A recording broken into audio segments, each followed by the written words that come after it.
هاي معاكم مارينا مجدي وهساعدك ازاي تعملي لوك ميك اب تحفة. والنهارده هعلمك ازاي تعملي ايلاينر مختلف. يلا نبدأ. طبعا بنكون مرتبنا وشنا كويس ونبتدي بمرحلة الكونسيلر، وزي ما اتعلمنا بنحط في اول الكورنر واخر العين بالطريقة دي،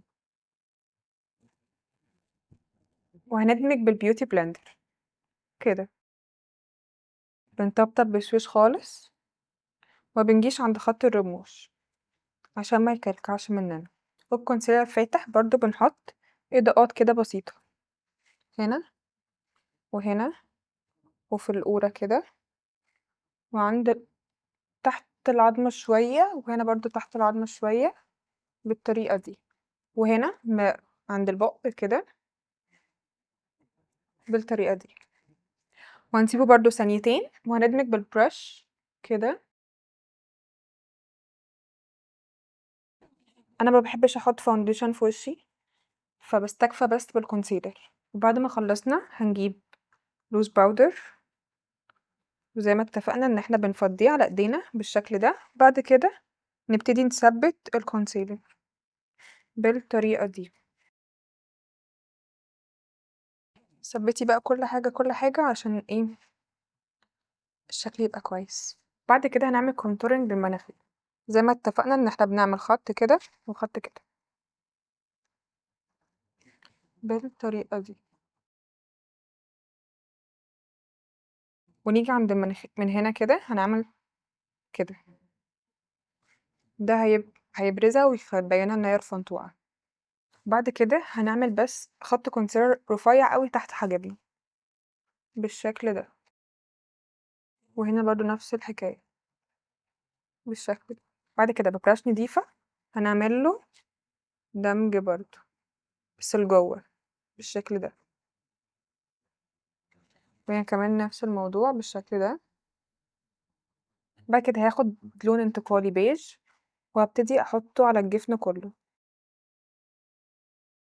بعد كده هاخد لون بني غامق خالص وهبتدي احطه على خط الرموش،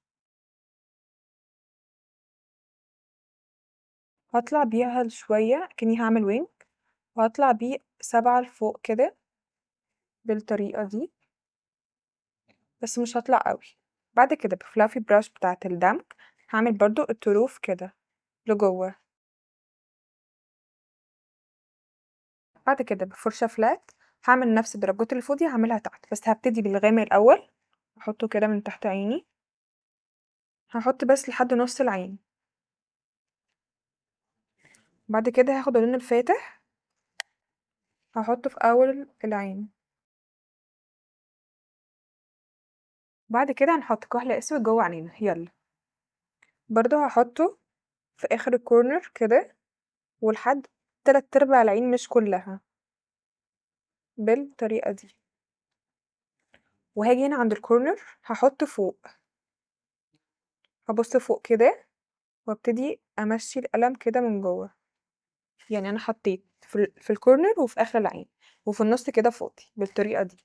ودلوقتي هنبدا نحط الايلاينر. هبص كده في المرايه لتحت في اخر عيني كده هسحب وينج بالطريقه دي، وبعد كده هشوف كسرة عيني فين وهاخد منها وينج كده بالطريقه دي. شايفين؟ ودلوقتي هنحط شimmer تحت عينينا في الجزء اللي ما بين الأسود اللي في الكورنر واللي في آخر العين.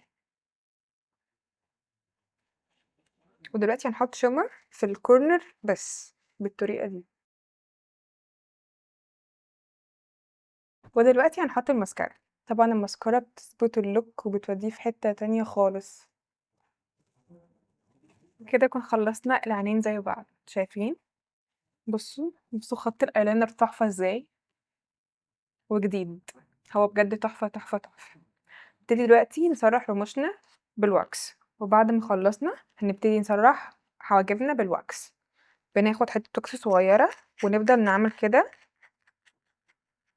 في الفرشة كلها. وبعدين بنبتدي نعمل كده. انا بحب اسرح حواجبي لفوق. ودلوقتي همسح الباودر اللي كنت حطاه بالطريقة دي ودلوقتي هاحط البرونزر زي ما اتفقنا فوق كده ونسحبه لفوق، وزي ما اتفقنا بنحط البرونزر على عظمة الخد كده ولفوق نعملها كده، ودلوقتي هنحط البلاش برضه بنحطه تحت البرونزر برضه لفوق كده.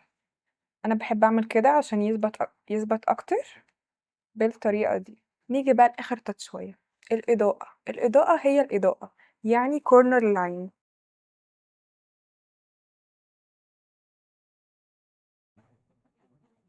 بصوا تحفة تحفة تحفة تحفة. ونيجي بقى هنا عند النص كده ونعمل كده وكده، نبين العضمة، نبين إن احنا مناخيرنا رفيعة، وهنحط هنا كده وهنا كده بالفرشة بتاعتنا بتاعت الهايلايتر الجميل، نظبط بقى كده هنا كده وتحت الحاجب، العظمة اللي تحت الحاجب بنديها تاتشاية كده. معلش قصتي، بصوا ولا أروع. ودلوقتي هنعمل تحديد الشفايف، وأنا عايزة أعمل لها فوليوم شوية، فأنا هعمل كده وآخد الخط اللي تحت الشفة، وبعد كده أمشي بقى على خط الشفايف كده. بعد كده هنا هعمل قلب صغنون بالشكل ده. بعد كده همشي بقى على لاين الشفايف ذات نفسها، وادخل كده لون غامق شوية وهنا كده، دي كده بس محتاجة تتظبط شوية، واحط نقطة هنا في النص كونسيلر، وهعمل ميكس كده. بعد كده هجيب اللابستيك امشي في النص بس، وبكده اخر خطوة بقى الفيكس سبراي.